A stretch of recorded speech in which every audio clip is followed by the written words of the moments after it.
This loner loser, who is still not lacking in looks, lives in a world where the game is superior to all creatures, and at a certain point determines the profession of a player in the same game. His name is Joe, and he has become a thief, but not a simple one. He has received abilities unknown to anyone before that allow him to steal skills from his enemies. After all, he is now the target of many people. But let's go back to the continuation of the last part. Somewhere in the depths of space, where many stars have been extinguished, there is a blue star surrounded by the likes of the rings of Saturn, but still Earth, or in other words, a world parallel to Earth. 100 years ago, a game called Dawn came to this blue star. Amidst hordes of monsters, battles, you needed to survive. And the only way to do that was to awaken your profession and become a master. You could be anything you wanted to be, a warrior, an angel, a mage, or even an elf. And afterward, one could enter the world of Dawn, beginning to fight monsters and improve until you became the strongest. At this time, one girl was standing over a magic stone that filled her with a strange purple-colored energy. And the person observing this stated that Song Xiaoli had successfully awakened, obtaining the profession of master blacksmith. At this time, a group of friends mocked this Song Xiaoli, for everyone knows that awakening to the qualities of a blacksmith is the epitome of worthlessness, since in the early stages, her skills can only be improved by buying incredibly expensive materials. In that case, the examiner told this bunch of idiots to shut up, and then he called out the next person named Wang Tianqi. Afterwards, the big guy with red hair climbed up on the pedestal, smiling as he stood in his cool stance. The profession stone filled Wang Tianqi with energy, and then the examiner congratulated Wang Tianqi, saying that he had successfully awakened to the paladin profession. Then the red-haired Jojo dude started slicking his hair back with a pompous face, not paying attention to the people around him. A bunch of idiots started praising their brother Van, saying that paladin is a very rare profession. One of them remarked that it was no surprise that they were talking about brother Van. After the inspector took out his glasses and started to check his sheet, preparing to call the next one, the checker called out Zhou Yi, where a guy with long hair and obviously very tall appeared and immediately announced that he was here, attracting the attention of the people around him. Zhou Yi pompously approached the crystal and touched the crystal. He began to extract dark energy from it, and then there was a dark burst of energy enveloping the entire space around. After that, the silhouette of a thief appeared on the dark stone, and the inspector said loudly that Zhou Yi had obtained the profession of a thief. After Zhou and himself began to be covered with dark energy, and all others around admired Zhou, for thief is a rare profession, a person with this profession can steal items and cause enormous damage to a single target and even become invisible. At this time, the fat guy eating his chips said that Zhou didn't know how to use a thief's weapon anyway, and that he was useless even after waking up. Another of the bunch of idiots also shouted that this guy had practiced with a two-handed sword earlier because he wanted to become a warrior, so now his face looked ridiculous. A bunch of idiots kept trying to provoke Zhou, shouting that he was useless to the profession now. Even if he started practicing now, he would only be of any use in a year and a half. Another idiot said that he probably wouldn't last even a minute at the entry level. After Zhou activated the system window and began to scrutinize the system window. The thing is that each profession has a unique skill that distinguishes them from each other. Usually a thief has a skill called Death Stare that allows him to see through the vulnerability of the enemy, dealing a net damage of 100% based on 5 seconds. However, before Zhou appeared another skill called the Hand of God. This active skill allows you to steal from the enemy something from things, skills, or attributes, and this hand can be used up to 2 times on a single target, visually activating the Hand of God. Zhou began to look at it carefully, realizing that this skill should not be a skill that ordinary thieves have, for after all, ordinary thieves can only steal gold. But the Hand of God can even steal items, skills, and attributes. This is too cool compared to the guy's expectations. In addition, Zhou discovered a passive skill that does not look so very useless. It is a master of weapons that allows unlimited use of any weapon. Imagining himself from the outside, Zhou realized that perhaps this skill could help him become a thief with a two-handed sword, which looks quite strange. After Joe, a little thought, realized that except for the passive skill related to weapons, the hand of a god is not a skill of an ordinary thief. It turns out that Joe now has an ace up his sleeve. In the next moment, the inspector turned to the younger Joe, put his hand on his shoulder, and said that he should not listen to this nonsense. He also remembered that Joe still had time to pass the test for beginners, so Joe should go and familiarize himself with the profession of a thief afterwards. Joe immediately realized that the examiner was right. Smiling and turning to the inspector, he addressed him as a teacher and asked him not to worry. For Joe himself still could not understand how he had managed to awaken a rare profession, for many people wanted it but could not get it. Putting his hands in his pocket, Joe turned to the crowd of foolish schoolchildren. Looking at them, he thought about the test for the newcomers, mentally promising the schoolchildren that he would show them how to pass it.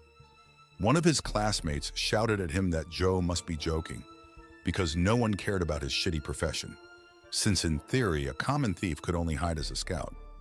Frick asked Joe if he realized that he couldn't compare to their classmate who had gotten the paladin class.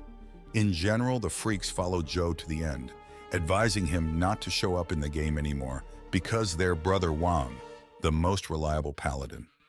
But Joe's smile did not slip from his face. He mentally said that they should just wait and watch his progress. The system beeps in town. A window popped up stating that the nickname had been successfully set up. It was Joe who had been subjected to the system, which contacted the esteemed Mr. Death Star, asking him to create an avatar of his profile. Looking at the system window, Joe didn't take his eyes off of it, realizing that he could forget about his avatar. Because in the game, all thieves are disguised and can't be seen when they are in the game, Joe decided not to create a bicycle and just use his real face. Therefore, Joe swapped his hand to the right, deciding to skip creating an avatar. The system turned to Mr. Death Star again, prompting him to choose a weapon from the many available. Damn, I wish all RPGs did that. Of course, Joe immediately poked at the two-handed sword, smiling, then saying that a two-handed sword was every man's dream. After the character was created, his appearance appeared, and the system notified him that the Death Star would now begin the beginner's trial. A smile immediately appeared on Joe's face, and after the countdown, the system moved him to the starting level, assuring the player that the probability of passing at this point was 0%. After a while, Joe found himself in the middle of a dark forest during the night, accompanied by pixels carrying him into the game, and a huge two-handed dark sword could be seen behind him. Examining his hand, Joe opened his mouth in surprise, grinning at the fact that his outfit had changed due to the transference. Still, Joe realized it was a smart decision. At the same moment, Joe turned his head slightly, noticing that the system had notified him that the first wave of monsters was coming. Suddenly, the entire location began to be covered in red-colored pixels and shuttered the entire atmosphere. Joe immediately turned his head and saw that he was about to be attacked by hordes of monsters, namely goblins. The hungriest goblin immediately appeared. With drool in his teeth and possessed eyes, he prepared his bat, turning to Joe and saying that he should let him taste his own delicious blood and flesh. Joe smilingly began to pull out his huge two-handed sword, saying that the monsters came very timely. Now he decides to see how his exclusive skills obtained when gaining the class work. At one moment, Joe was preparing to attack the goblin. He realizes that in order to use his skill, he needs to wait until the goblin comes closer to attack. As soon as the goblin swung his bat at Joe, Joe continued to stand on his character and prepare to defend himself. Joe charged his hand after using the god's hand and reached forward, preparing to steal the skill. Still, the goblin had almost nothing, so Joe was lucky to get the great club weapon. This caused Joe's mood to change, pouting he didn't understand why he had gotten the baton. After all, it was most likely impossible to steal skills or attributes from the goblin. The goblin looked at his hands and couldn't understand where his baton had gone. But in addition to the usual goblin, there was another huge goblin who was also preparing to attack poor Joe. Joe also received a notification from the system that told him the essence of the God Hand skill. The point was that he could randomly decorate any of the skill items and attributes to prevent the real battle from starting. In response, Joe tearfully punctured this system window with his hand, saying that this skill seemed powerful to him, but it turns out to be just a deception, otherwise known as a candy with a pretty wrapper. At this moment, the huge goblin got angry at Joe and attacked him with shouts, causing Joe to stop fooling around and immediately change his face as he sensed the danger. Joe was able to defend against the huge goblin's attack with a small bat. He crossed it with the huge goblin's huge bat and realized that this hand of God was apparently not a reliable skill, and he needed to test his luck again on an exclusive skill. Joe used his death stare skill and his gaze changed. The death stare recreated a projection, showing Joe's vulnerability that would allow him to deal 100% true damage in 5 seconds. The goblin's weakness was on his head, so the system advised him to hit the goblin there with his two-handed blade. Joe loosened his grip, and because of that, the goblin was still able to finish his lunge, hitting the ground but not Joe. As Joe jumped back, the system reminded him again that the weapon master allowed him to use all kinds of weapons without any restrictions. As Joe successfully dodged, he was able to swing at the goblin from above again, preparing to strike it. The goblin remained puzzled. The next moment, Joe was able to hit the goblin so hard that a strange green slime came out of its face. The system also notified that Joe had hit the goblin in a vulnerable spot, and thanks to that, the damage was doubled. It surprised the smaller goblins, which is not strange, because imagine if your strongest friend was killed by the type you considered the weakest among you. Throwing out the broken battle, Joe turned to the goblins with a cold gaze. Thus he asked if he could really steal something from them twice each with his God hand skill. After a couple of seconds, Joe was destroying hordes of goblins in the blink of an eye and stealing attributes or batons from them. Alas, no skill was given. After a while, Joe was able to defeat a lot of goblins, and flipping through the system window, he stated that he understood everything.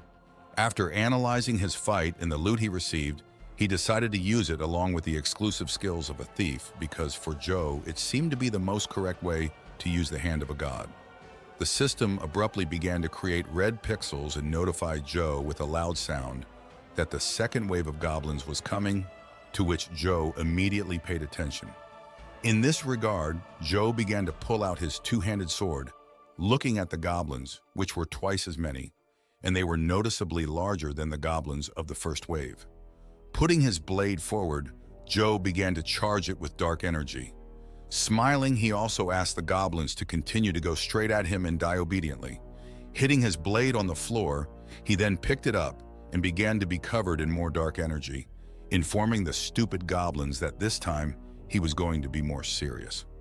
Joe raised his blade and then brought it down, creating a huge slash of darkness that in an instant scattered across the location and killed many goblins that were about to attack him.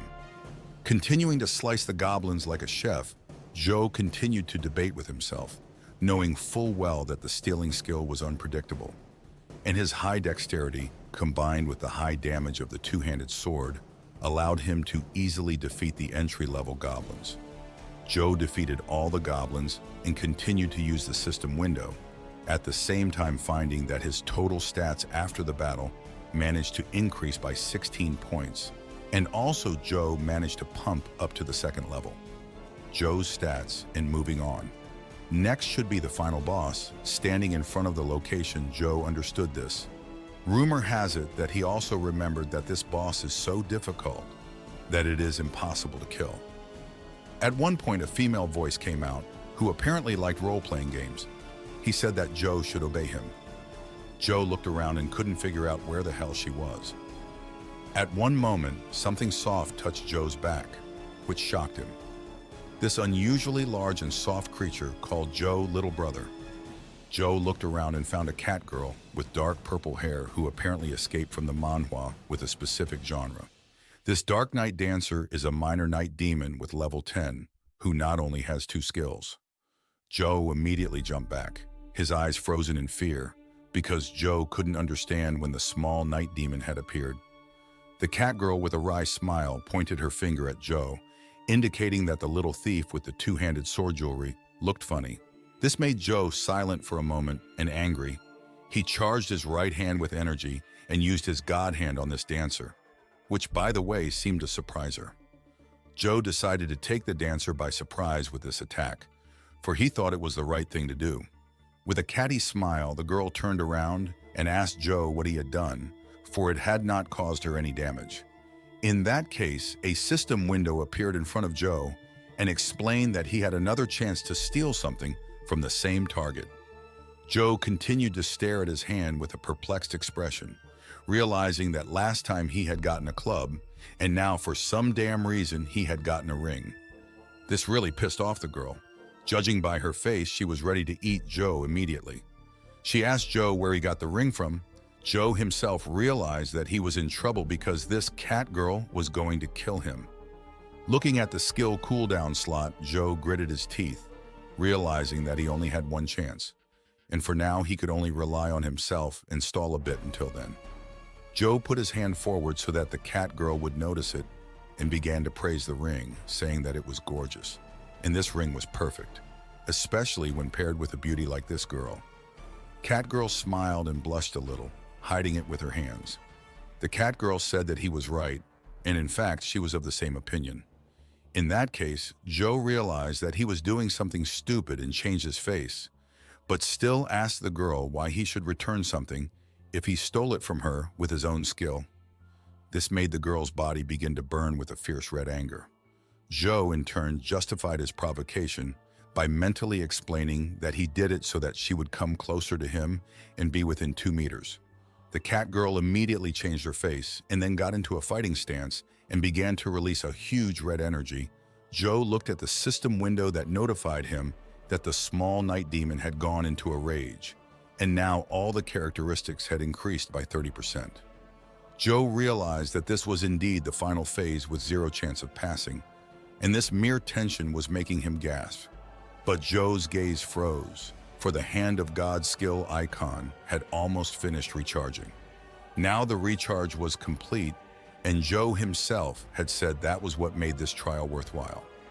The demon cat girl was in front of Joe in an instant, who had just gotten the opportunity to use the God Hand.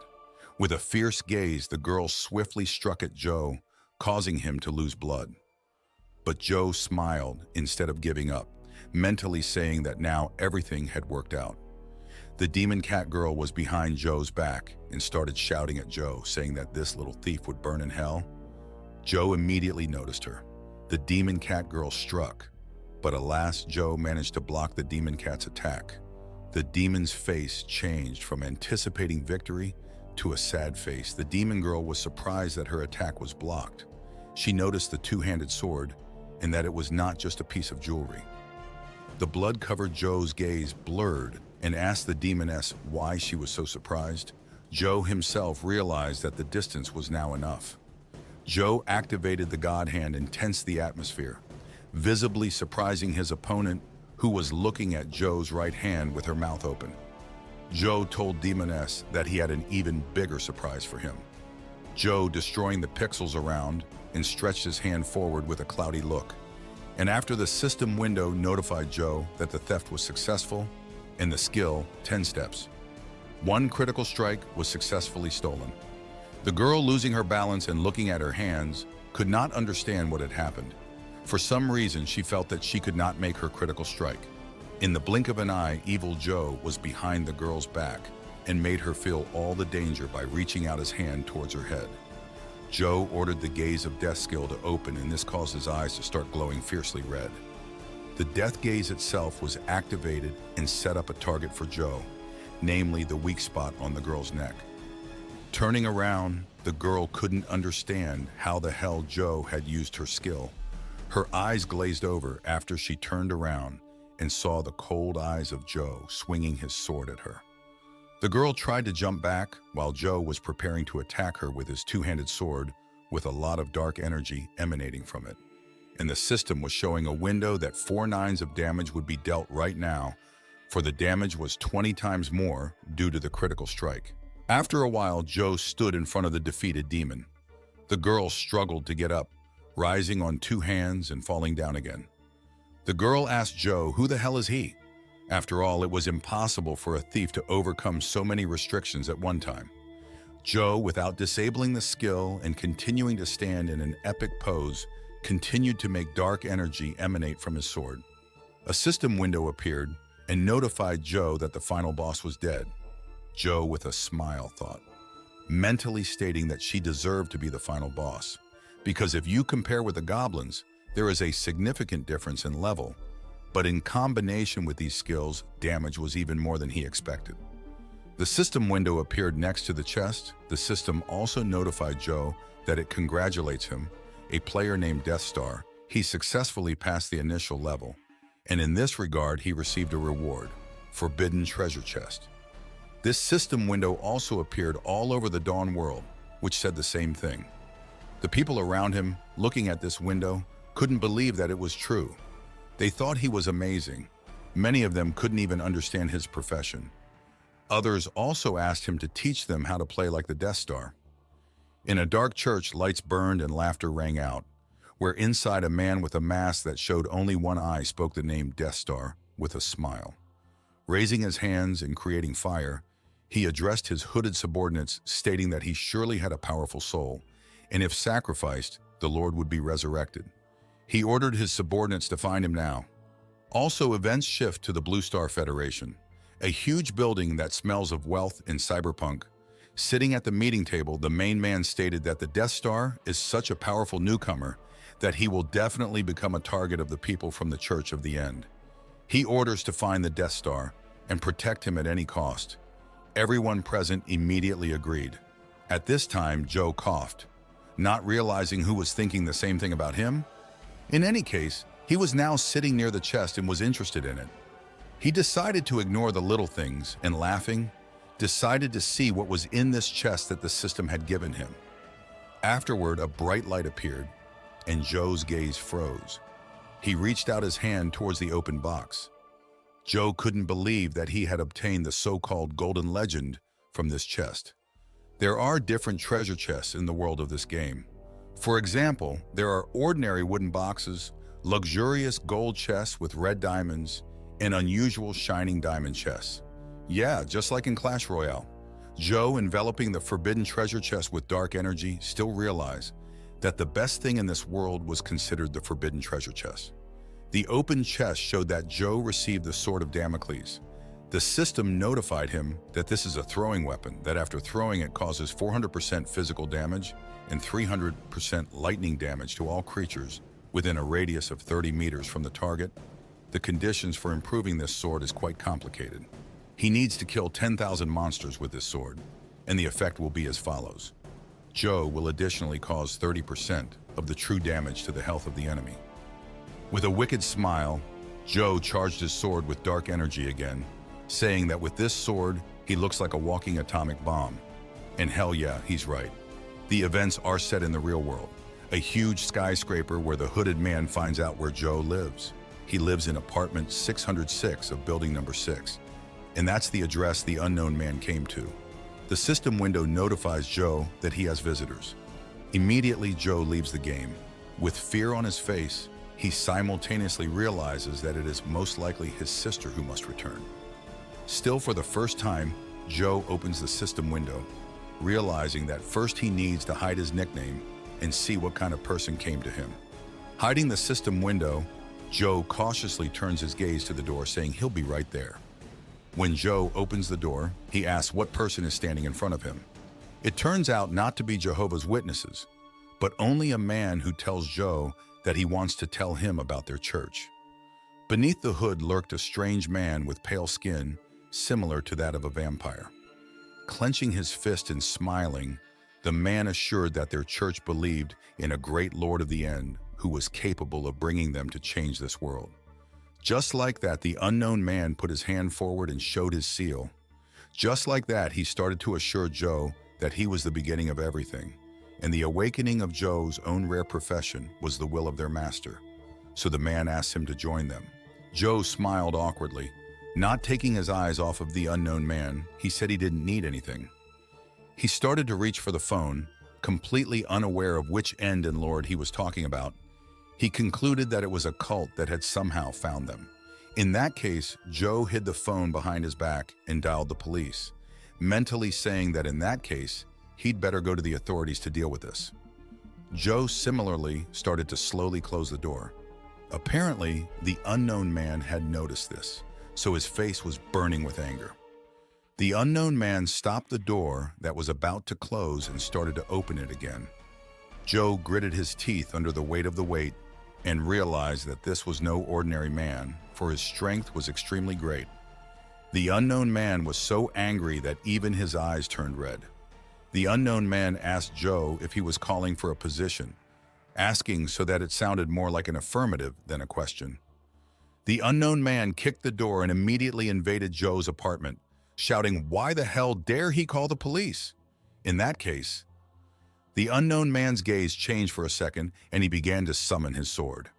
The unknown man made a scary face, saying that he would have to send the kid straight to his master. The unknown man started swinging his sword furiously, trying to kill the boy and shouting for him to die. Joe wasn't a slip of the tongue. He immediately used the God Hand skill. While thinking that whether it was weapons or skills, he still had to steal something from him to make him weaken. The system started creating red pixels and throwing out red boxes, asking Joe to pay attention to the fact that the Hand of God skill couldn't be used against players who were human.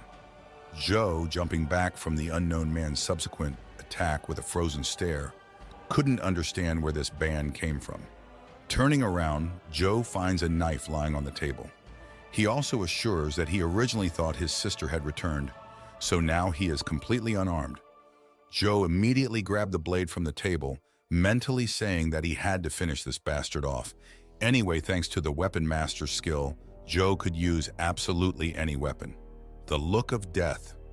Joe lights up with red energy, and Joe's eye lights up, detecting the weakness of the unknown who is about to strike. Joe uses the 10 steps, one critical strike skill he stole from the demon in the forest, causing his opponent to feel incredible damage. Alas, the unknown man turns around. Having received no damage, he smiles and declares that apparently he had particularly underestimated Joe. But since he had refused the church and called the police, his demise would follow. The unknown man appears behind Joe and prepares to attack. Joe realizes that he found something on his back. Joe dodges the blow at the last moment, so he is almost hit by the red energy. At the moment of the decisive blow, the unknown man is hit by a projectile, causing him to fall down without strength. At this time, two more unknown people burst into the apartment, whose silhouettes we see. It turns out to be Falcon Eye and, it turns out to be unknown two heroes. One armed with a bow, the other unknown stands with two pistols, and apparently they are allies. This loner loser, who is still not lacking in looks, lives in a world where the game is superior to all creatures, and at a certain point determines the profession of a player in the same game.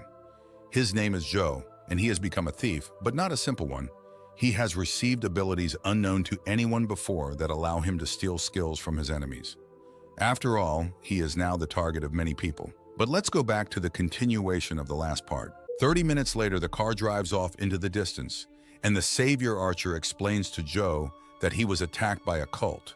Or rather, it is a cult that emerges after the appearance of the so-called Dawn. They are known for killing professional players for fun, and if they set their eyes on a certain target, they won't let it go so easily. The savior explains to Joe that he is still weak, so if something like this happens again, he just has to contact the police again. In response, Joe thanks his rescuer, who was about to smoke because of his nerves. After the car left, Joe was called over by a girl who was dressed like a typical manhwa heroine. Running up to him and starting to breathe heavily, the girl asked little Joe, "And what's going on here?" She also wondered why there are policemen here. The hot girl put her hand on Joe's body, asking him what condition he was in, and if anyone had hurt him. Joe, sweating with embarrassment, made a frightened face, saying that everything was actually fine. The police were conducting a routine investigation. Joe abruptly turns around and starts walking back home. Joe tells his little sister that they need to go back home. The girl, falling because of Joe's sudden movement, says that she is very happy that everything is fine. After a while, Joe enters the code to open the door to the apartment. Joe opens the door and lets his sister in, His sister smilingly walks over and starts asking Joe how he feels today. His sister also asks him what profession he has awakened to, and also asks what Joe's nickname is because she wants to add him as a friend. Joe made a sad face and looked away, but his sister put her hand on his shoulder and looked at him with a smile, asking why Joe made such a sad face. His sister explains to him that everything is fine because even if his profession is just to live, his sister's salary is very big, so she will be able to provide for him now.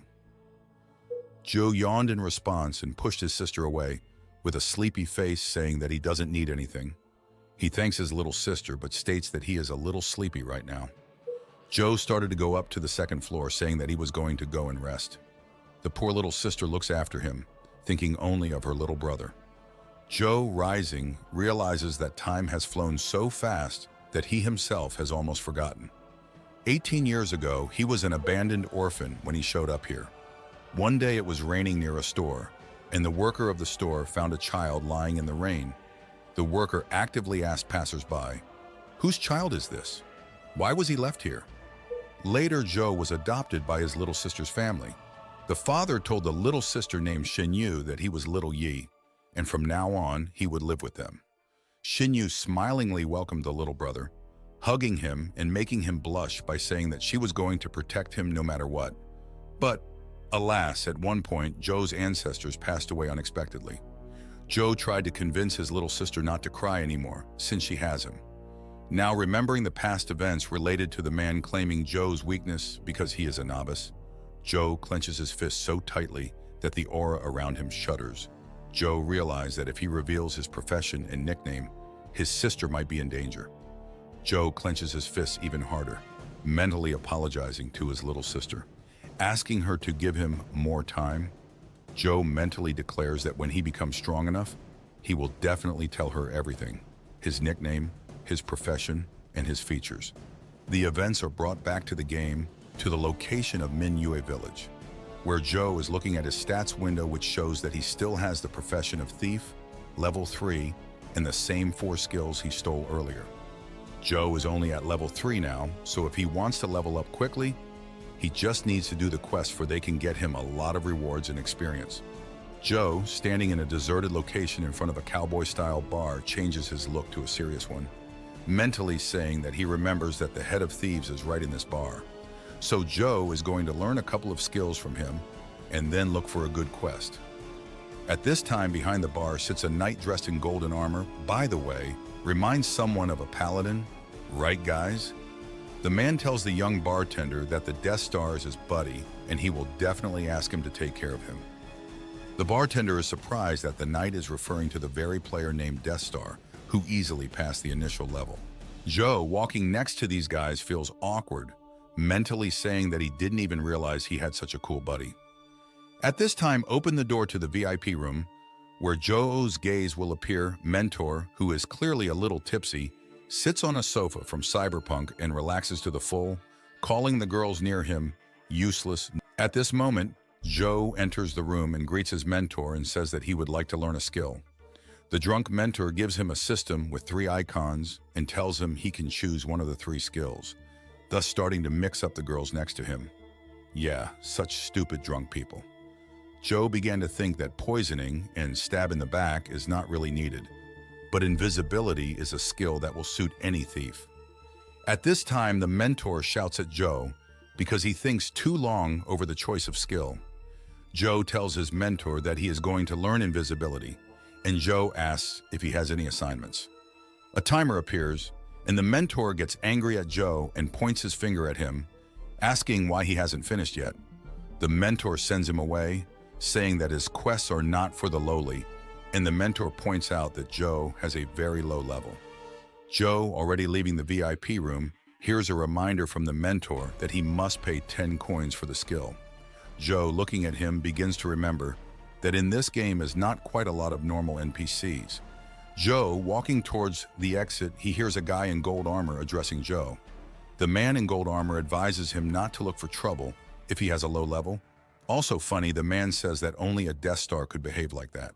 The man is not as ugly as the mentor after all, so he advises Joe to go to the Wild Wolf Valley, practice, survive the night, and then he can level up right away the next day. At this time, the white-haired girl handing over a mug of beer is surprised by the sudden guest, saying that even a child would not take such a big sword and strap it on his back being a thief. The mentor, taking the mug of beer, continues to listen to compliments in his direction. At that moment, a huge wolf flew in and destroyed the table in front of the mentor. Joe appeared, rattling the girls who immediately tucked their tails at the sight of him. Joe has also raised his level to level 5. Joe apologizes to his mentor for the noise, saying that his hand just slipped. Joe also asks his mentor to give him a quest. The frightened mentor immediately puts on a friendly smile, advising him to go to the north of the village, for there he can take beginner's tasks. The mentor, looking at Joe, doesn't understand. Who the hell is this kid? A system window appears in front of Joe, and with a smile, Joe accepts the quest his mentor gave him. The events are transferred to the Gloomy Ridge, a location that is almost nothing but stone slabs on the floor. Joe went through the portal and coming out surprised that this place can somehow be considered a dungeon. Joe thought of the easy quest that his mentor mentioned. He was thinking of having a maid with pink hair and beautiful figures on the quest who would threaten him with a belt. What? Still, Joe enters the staircase with the intention that he, as a serious man, will not allow himself to be fooled. Joe opens the gate, and at the same moment he realizes that he starts falling down. The dark energy does not help him to start levitating, although it looks beautiful. Despite Joe trying to slow his fall with energy, he sinks deeper and deeper into the abyss that has opened. As Joe fell, it was realized by the mentor for quite some time had passed since the recent events. The mentor, sitting at the table and sipping his beer, realizes that Gloomy Ridge is the last and most difficult task of their Manhwa village. Smiling like an evil anime character, the mentor shouts that if some little bastard made him embarrass himself, then now he himself will suffer to the fullest. At this time, it appeared that Joe had fallen into the depths of the Gloomy Ridge, where the now empty slabs of stone had been replaced by an equally empty forest submerged in completely dry trees. Falling down, the covered Joe actually took quite a bit of damage, while the system also notified Joe that he had arrived at the dungeon. Behind Joe, sounds of dark energy and metal began to be heard. They were ghost knights, which according to the system window, have level 8 and 1000 health and 300 magic. Joe, looking around, also receives a system notification that he has arrived in a dungeon, and his task in this dungeon is to kill 100 ghost knights in 8 hours. Surrounded by ghostly knights, Joe, changing weapons using an interesting system that works with magic spheres, realizes that there are a lot of enemies, and his Hand of God skill has a cooldown. So even if he uses this skill with a skeleton sword that attacks single targets, it will be too slow. So he realizes that 8 hours is a very short time. Joe uses the spheres to summon his huge sword of Damocles, which we now see in full glory. A purest blade that is coated with dark energy as well as a hilt in an aristocratic shape. With a smile, Joe began to prepare his sword and charge it. After Joe abruptly launched his sword with shouts of, "Go!" The blade itself, of course, began to move forward and twist, being covered in a strong, dark purple-colored energy. A huge explosion appeared where the sword landed, emanating the same dark purple energy. This explosion made Joe smile and stand in a cool pose. The system notified Joe that 10 out of 100 knights had been killed, while Joe himself did not take his eyes off the explosion and continued to admire the great damage of his sword, mentally assigning it the status of a forbidden weapon, becoming more and more convinced with each passing second. After that, Joe called his sword back, and in a moment it was back in his hand, gaining new power and more energy. Joe knew that he had to finish quickly, so he smiled as he realized that he had an interesting idea. Joe abruptly launched his sword so that it spun and began to ricochet from one place to another and blast a small part near that area with the same explosion as last time. In an instant, Joe's sword traveled the distance that a NASCAR racer travels in 1 hour of riding, and then the sword returned directly into Joe's hands, leaving a trail of wind behind it. Joe closed his eyes against the backdrop of defeated knights and piles of smoke, concentrated and returned his sword back to his inventory, saying that it was too easy. Calling up the system window with his inventory, Joe was a little upset because in his inventory he had a strange rare scroll, a regular helmet, and a strangely shaped healing item. Joe didn't find anything useful here except for a couple of guaranteed skill books, and the rest was just junk, for there were no normal weapons. At this moment, energy began to gather behind Joe, and from that energy, a huge sword monster emerged, emitting a dark red energy. Apparently, the Ghost Knight's boss has a third eye and epic armor. After activating his abilities, the boss asked Joe if he was the one who had killed all his subjects. Finally, the boss appeared before us in full height, a huge red cloak, and I would say it was the Lich King in dark red shades from World of Warcraft.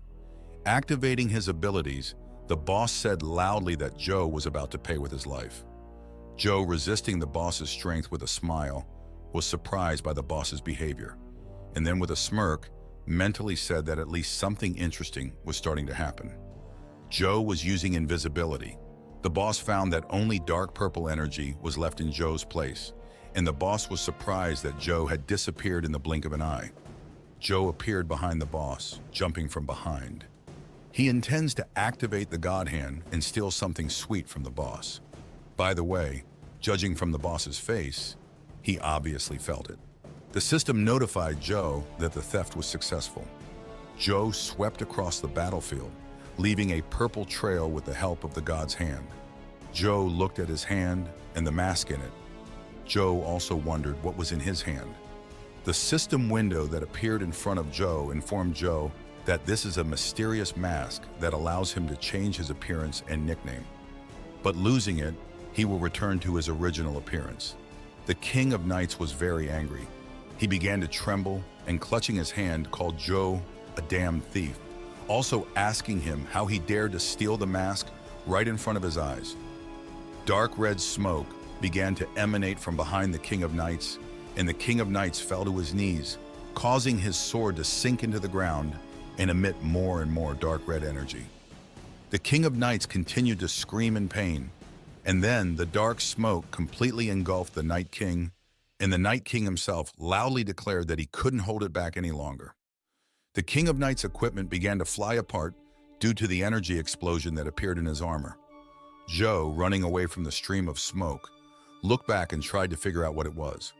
Joe still saw the system window notification that said that the warrior had revealed his true identity, so the system also advised him to complete a special mission: kill the Great Dark Knight. Now, in place of the cool, dark skeleton, Joe saw a huge knight who, instead of a head-huge red crystal with a dark dot in the middle, and the king himself was surrounded by tentacles. The warrior told Joe that he will now take care of his punishment, namely, he will take off Joe's skin and use it as a mask. The warrior grabbed his blade and charged it with his energy, after the Dark Knight immediately took it out of the ground and launched a huge shadow slash at Joe with that sword. The slash was so strong that it was more like a wave that was destroying everything ahead like a tsunami of bloody color. Joe luckily managed to jump up and dodge this attack. Fortunately, Joe landed back on the ground. Joe was already thinking that everything had turned out well. But raising his head, Joe's gaze immediately changed. The King of Knights appeared in front of Joe and appeared right in front of him at the speed of light. The King of Knights shouted at Joe to die, but despite realizing how fast the King of Knights was, Joe managed to draw his sword and charge it with energy, thus saving himself from being hit.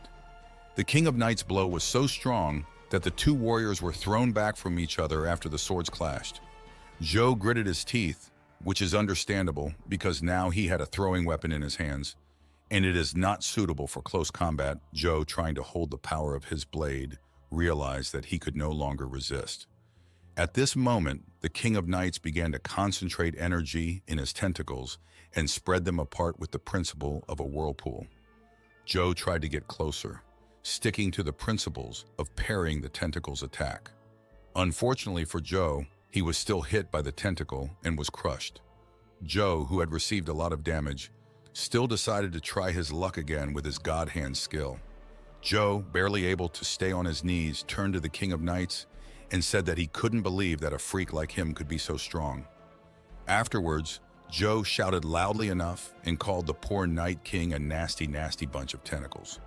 The King of Knights could no longer tolerate the kid's taunts, so he attacked Joe, raising his sword as high as possible and preparing to strike Joe, calling him a sneaky thief who was tired of living. The system notified Joe that the recharge of his skill had been completed, so Joe's gaze changed and his hand began to burn with a purple light. In the blink of an eye, Joe stole his sword from the King of Knights, leaving the King of Knights puzzled and confused as to where his sword, Dionysus, had gone. Joe was glad that he had such a wonderful sword in his arsenal. Now Joe could fight with two swords at once, and with one sword that was so supercharged. The system had given the sword of Dionysus a perfect class, which was simply unbelievable. Joe activated his Stare of Death 10 steps skill, and the color of his eyes changed. Joe swept across the battlefield with his new toy in an instant, leaving behind a scarlet trail of energy. The Demon King opened his eye wide, which reminds me of a crystal.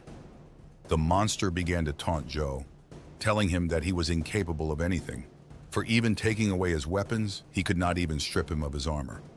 In response, Joe asked the King of Knights without changing his face, "Really?" In the next second, the Night King's entire armor was destroyed as he took 19478 damage.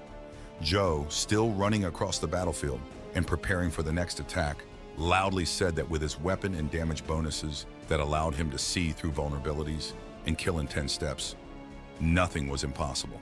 In that case, the system alerted Joe that the boss had started to go into a rage, going into another phase. A body made up of tentacles and multiple eyes began to scream violently in pain. Finally, the boss's body revealed its true form, and the King of Knights himself declared that the foolish worm Joe would pay for such an acquisition very heavily. Joe grinningly pointed his finger at the boss and clarified, "Pay? For what? For watching such a lowly wretch?" At this moment, the boss's eyes almost started to pop out. Apparently, the King of Knights had forgotten about the fact that Joe had two imbue blades instead of one. Joe ordered the monster to disappear from the face of the earth, and the system notified Joe that the Sword of Damocles had been successfully activated. The sword itself jumped, leaving a trail of violet energy behind it. It headed straight for the King of Knights, and then a huge explosion was created that literally wiped out half of the area. The system window that appeared congratulated Joe on killing the world boss, so it also notified him that a system announcement would be created, so it decided to ask the player whether to publish it anonymously or not. Joe, pressing the yes button with a smile, decided to be a little more modest, and therefore send the notice to everyone anonymously. In this regard, a system notification was created in front of the eyes of many players, which congratulated the mysterious player from the newcomer village for killing the Great Dark Knight, a world-class boss. And also the system notified everyone that he had received a golden treasure chest. When he opened the chest, Joe's eyes froze as he received a scroll with a task that offered him to start a hidden quest called Undelivered Letter. He was offered to go directly to Xiaoyu in Sleepless Village, but the reward for such a quest was unknown. Joe, on the other hand, was very happy about this acquisition. At the current time the timer is about to expire, the thieves' mentor looks at the timer with a wry smile and a bottle of beer in his hand, discovering that 2 hours have passed. The mentor realizes that the guy has probably given up by now. At this time, Joe bursts into the bar so loudly that it shocked all the customers. Well, of course, the mentor also takes notice without slowing down. Joe's appearance made the mentor stare at Joe with his mouth open. It was not surprising since Joe was able to return from the most dangerous dungeon in their village. Joe, filling the surrounding atmosphere with his awesomeness, looks at the poor mentor, disdainfully holds out a bag of coins to him, saying that there are 500 gold coins for learning a skill in there. Joe declares that he would like to inquire about a place. Taking the sack, the thieves' mentor panikedly begins to untie it, telling Joe to confidently ask him anything his soul desires. Then Joe takes out the very scroll that loot from the dungeon.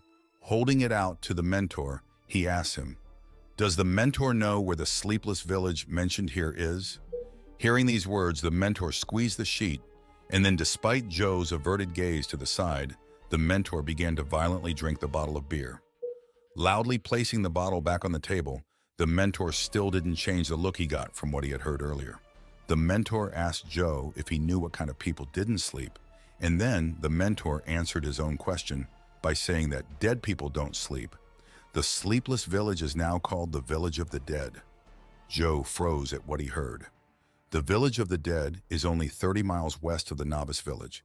There is a tunnel leading there, and the dungeon of the Village of the Dead appears every day at midnight.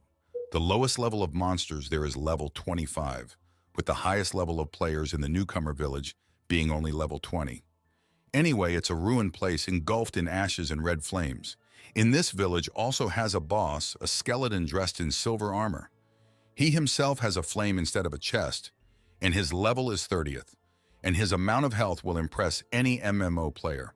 100,000 units of health cannot be found in the monster. Mentor continued to tell Joe all the information that he knew without changing his face. He also told Joe about the rumors of finding in this village of the item that will allow any player to change his profession.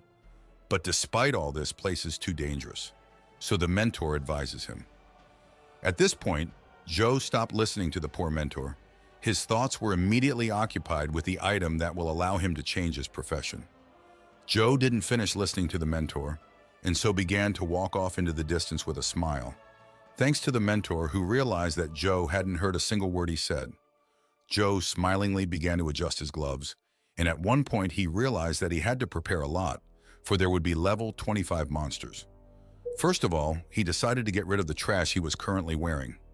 Joe, approaching the system window in a Preverie cyberpunk setting, he mentally explained to us that the game Dawn merges with real life, so that all items from the game world can be sold and similarly exchanged in real life.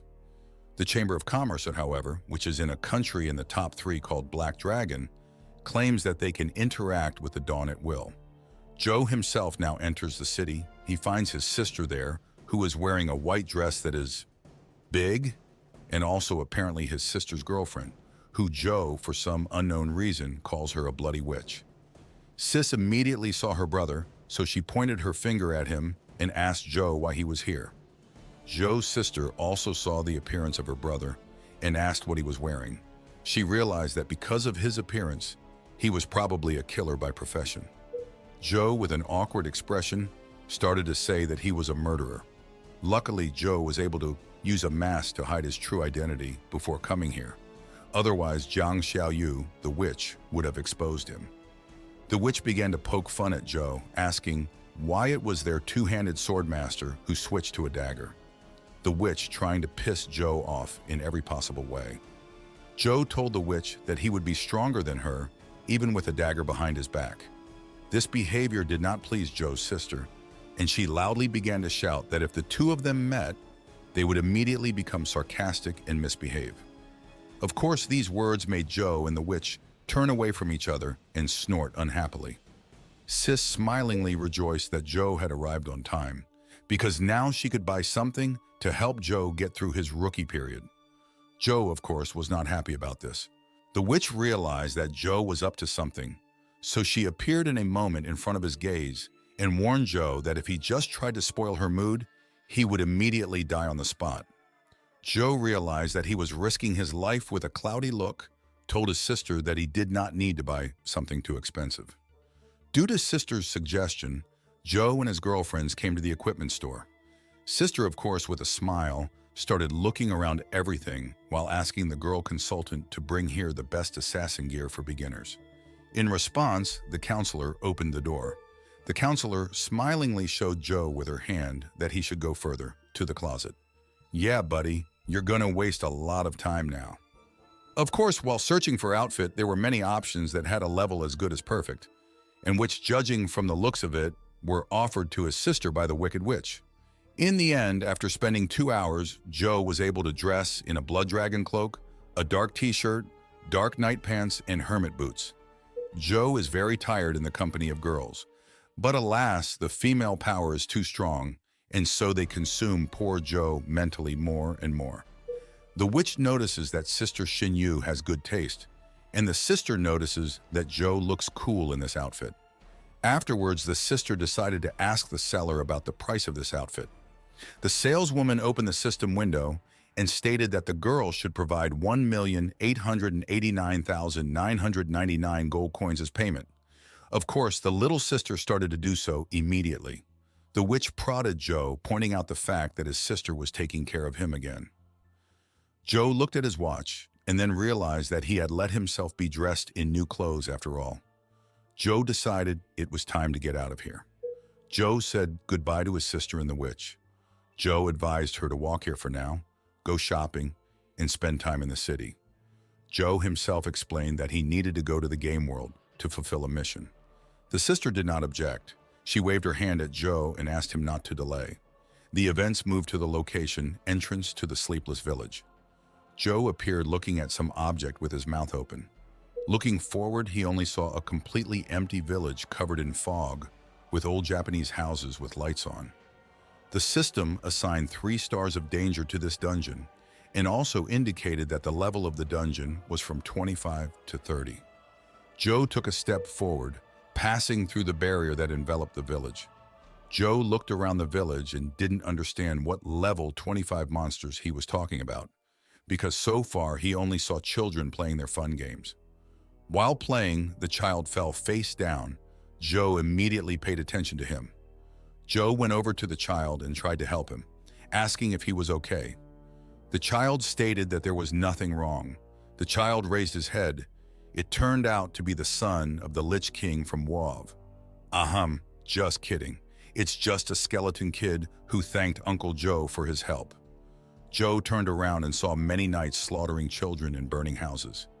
In short, he saw chaos. Joe froze in fear. The emotion of losing a loved one. It made Joe grit his teeth and was terrified of what was happening. Joe began to tense the atmosphere around him, realizing that this was the thing he didn't want to remember the most. Joe received a system window that explained that he had a new mission: kill the Ghost Knight. Joe took out his dark blade that he stole from the last boss. Equipping it, he was covered in dark red energy. Joe began to prepare for the attack and address the scum who were killing the villagers. Finally, Joe put his sword forward and declared that the attackers were not worthy of the rank of knights. The knights immediately turned their heads towards Joe and began to show aggression towards him. Green energy began to flow from the knights and started pouring into the eyes of the skeletons. These are level 25 ghost knights that have already started attacking Joe. Joe didn't intend to tolerate the noise of the stupid skeletons, so he used the invisibility skill he had learned earlier from the thief mentor. Only a silhouette of red energy remained in Joe's place, and Joe himself turned to the knights during the cessation, saying that they were assholes unworthy of him wasting valuable skill on them. Joe began to spin around like a Lego Ninjago character and dodge the skeleton's blows. Joe also managed to counterattack the skeleton beautifully, cutting everything with hollow dark energy. The other skeletons were surprised by Joe's lunge, which cut off the skeleton's head in an instant. After Joe was attacked by another squad of skeletons, Joe started charging his blade even harder, and in the blink of an eye, it swept across the battlefield and slashed many of these skeletons, bouncing from one skeleton to another and dealing 6,000 damage. After silencing the skeletons, Joe began to put his sword in his inventory. Joe said that he was sorry for killing them, for death for such assholes was only a small punishment for them. The system window explained to Joe that the Ghost Knight had been killed, and it turns out that the current experience level had reached the upper limit of 20 units, and now the extra experience would be automatically sealed. The system window also notified Joe that after finishing the second mission, the experience would automatically be printed out. The earth abruptly began to shake, and Joe also received a second notification from the system, which ordered Joe to kill the undead lord who started to appear right away. A green aura began to emanate from the ground, and then a hand sharply stuck out of the ground, and then the body of the undead lord appeared. It turned out to be a huge skeleton with a green crystal in armor. The undead lord also had a level 30 and 4 skills that, judging by the sound, were very strong. The lord with a smile began to rush towards Joe, shouting that he was immortal and omnipotent in this wretched world. Alas, Lord was too stupid.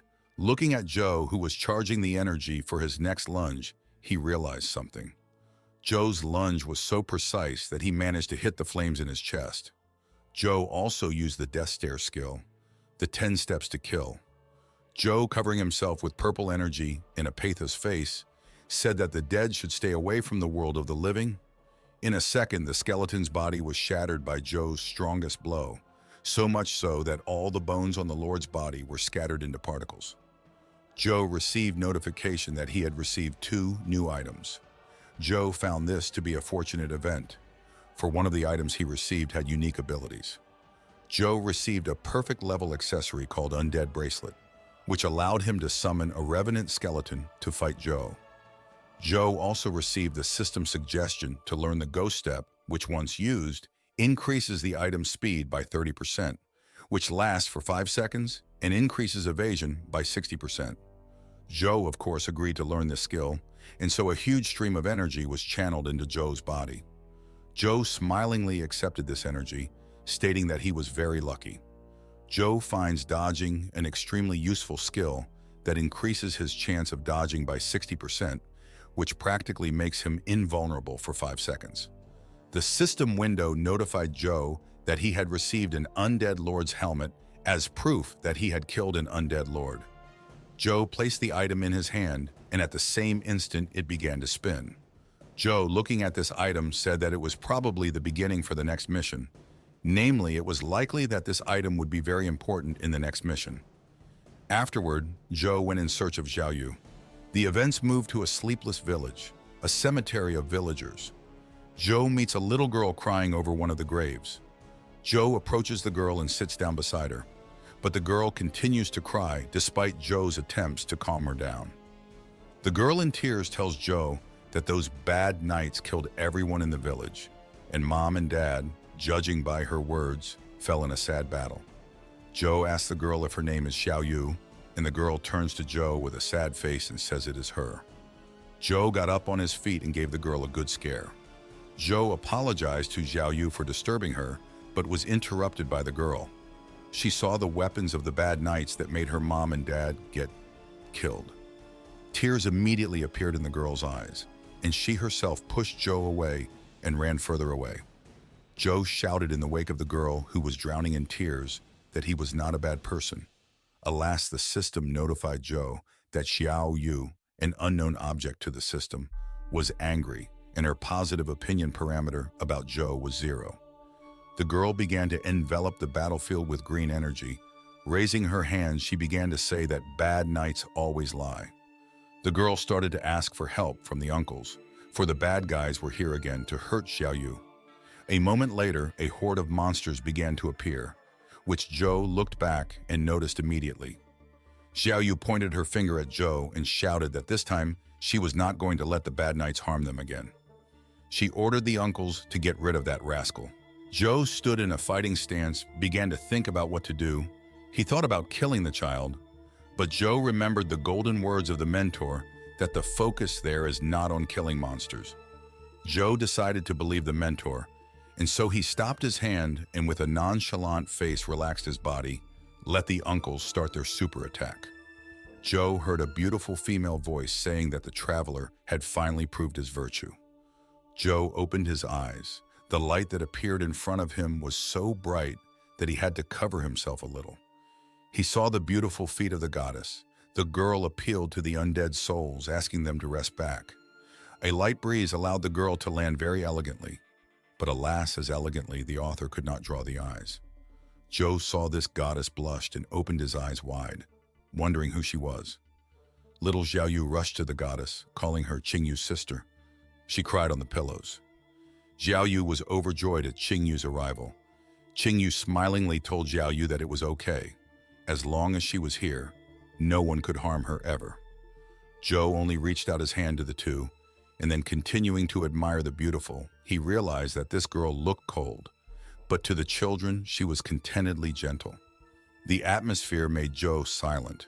He turned away and blushed even more, saying that it reminded him of something. Goddess Qingyu sat down and smiled. Resting her heels on the am, she placed her hands on the girl's face. Joe noticed the similarities between the two girls. saying that their names were not only similar, but their looks were as similar as their names. Little Xiao Yu pointed her finger at Zhou, asking her sister to chase away that bad boy. Qing Yu, on the other hand, tried to explain to Xiao Yu with a smile that there was some misunderstanding. She patted her little sister on the head and then turned to Zhou. The little sister hoped that Zhou would forgive the little girl, for this child was an orphan and she was very wary of strangers. Zhou received a notification from the system that Zhou should ask her about Xiao Yu's life experience, and maybe he could open side quests related to this goddess. By the way, it's not a goddess. I just call her that because she's outwardly beautiful. Qing Yu plunged into her thoughts, picturing a field of wheat. Qing Yu herself began to explain that this happened 10 years ago. Sleepless Village was then called the Village That Never Cares. While Xiao Yu was grabbing butterflies, she noticed that the residents were hardworking and always had enough to do. Even though Xiao Yu's family was poor, they were happy. Until one moment. Xiao Yu's mom and dad found the defeated people in armor in the forest. Of course, Xiao Yu, as a proper girl, immediately called her parents and tried to convince them that they should help these people. Zhou, picking up the helmet of one of the monsters, tried to ask Qing Yu if she was talking about the monsters he had killed. Qing Yu and Xiao Yu clenched their fists, and Qing Yu began to loudly declare that all those knights had indeed slaughtered the entire village after recovering from their wounds. Qing Yu explained that those lowlifes were no different from bandits.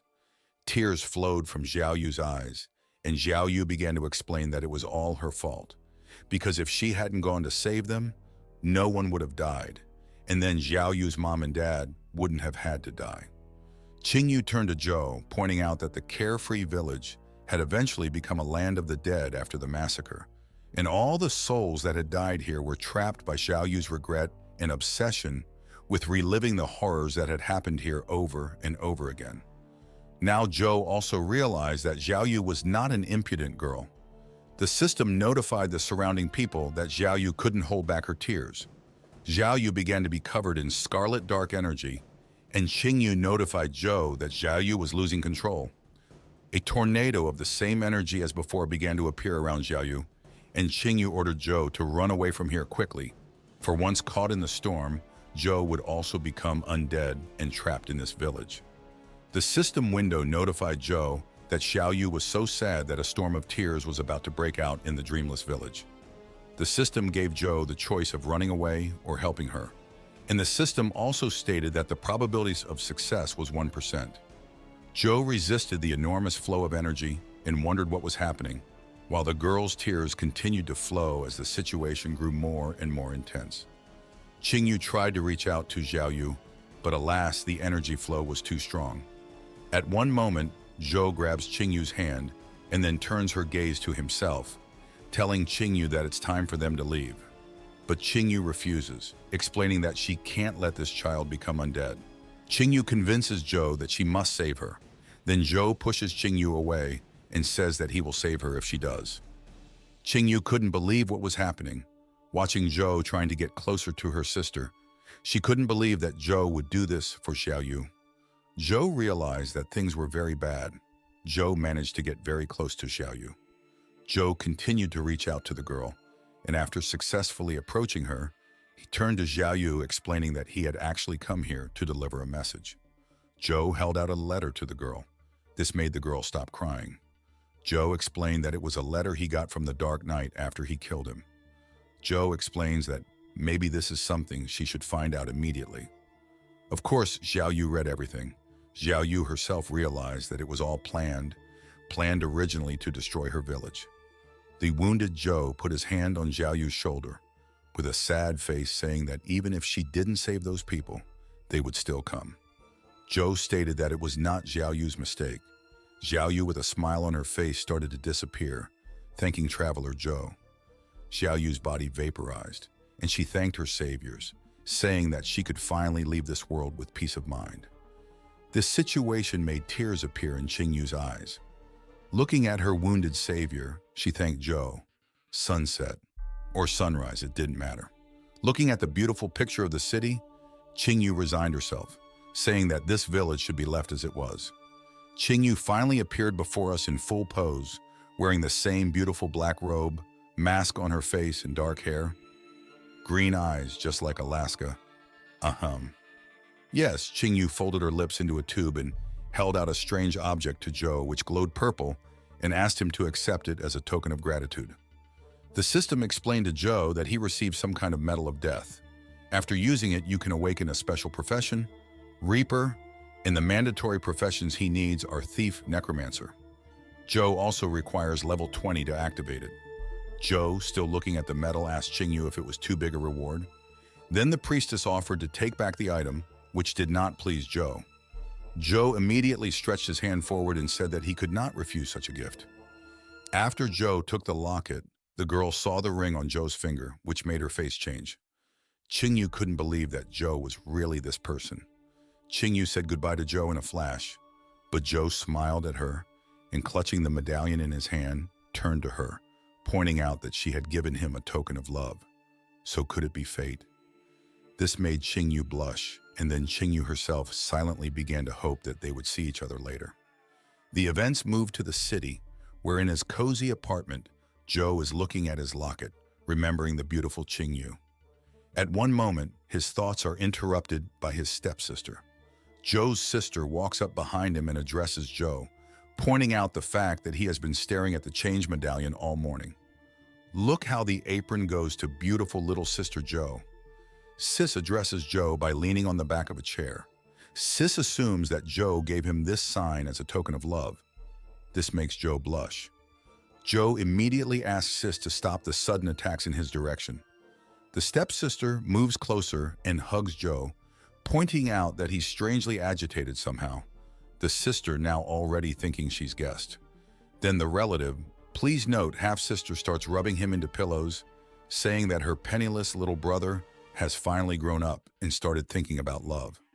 Poor Joe was almost suffocated by the huge pillows. Finally, the sister decided to stop the death penalty and leave Joe alone, telling him to use the medal to change his profession and then go down for breakfast. Afterward, the sister closed the door, checking the click once more. This made the sister think about it. The sister suddenly remembered that he had already recently awakened his profession. The sister realized that he could already change his profession, which was strange enough. But after the siblings started to dance and go downstairs, not believing it, because little brother will always need his little half-sister's protection. The system window clarified to Joe whether he really wanted to change his profession. Joe was immersed in a huge orb of energy, which consequently enveloped the entire room. Joe shouted affirmatively that he wanted to change professions. Joe abruptly opened his eyes, and the system window congratulated the Death Star player for successfully changing his profession to Reaper. Joe now stood in a fighting stance, energizing himself and marveling at the statistics in the system windows. Joe swung sharply, and after striking, he just kicked the hell out of the wall of his apartment. This was immediately noticed by his sister, who had apparently gone to work. The sister immediately started pointing her finger at Joe, saying that it would cost a lot. She started calling him an idiot. She also promised him a breakfast strike if he didn't clean up before she got here. Joe, through a hole in the wall, started asking his sister where she was going, to which she gave the perfectly reasonable answer that she was going to work. I hope she's not working as a role-playing queen. Joe checked the attribute window and was disappointed to find that his wisdom score was very low. He also realized that it was affecting him greatly. In general, here is the most boring. So in a nutshell, he opened the Reaper's gift skill that increases his damage from attacks by 10%, as well as Joe decided to reach level 35 and then open this and another skill of the profession of Reaper, and then show everyone around the true power of this profession. Afterwards, Joe pulled out his sword and went out to meet new adventures. As he went outside, taking out the trash, he met a woman in a latex suit who was going to kill him by seducing him? What? It could work, but whether it does, we'll find out tomorrow. Have a good day, guys.